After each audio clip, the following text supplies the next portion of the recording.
Area ہی ہے اتبا شیبہ کے انگور کے باغ کا ایریا ہے. ظاہری بات ہے ابھی 1500 سال گزر گئے انگور کا باغ نہیں ہے لیکن جگہ مختص ہے. جس مقام پہ اتبا شیبہ کے انگور کا باغ تھا جس باغ میں حضور صلی اللہ علیہ وسلم زخمی حالت میں تشریف لائے تھے. یہ نیچے دیکھیں یہ کھیتی جو آپ کو نظر آ رہی ہے اسی مقام پہ اتبا شیبہ کے انگور کا باغ تھا.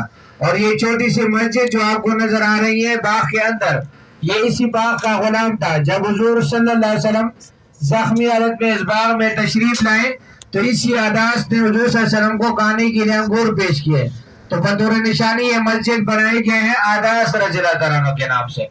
اللہ نے تاسو رقم پٹھے پر نظر راضی پتیزے خانے اتبا شیبہ دا انگور باغ حضور صلی اللہ علیہ وسلم چې تاسو کوم لارو کا د باغ لار باندې د باغ ته زخمی حالاتو کې راغلی وو دا وړوکی د جومات چې په نظر راځي د باغ غلام وکړي چې حضور صلی الله علیه وسلم د باغ ته په زخمی حالاتو کې تشریف راوړو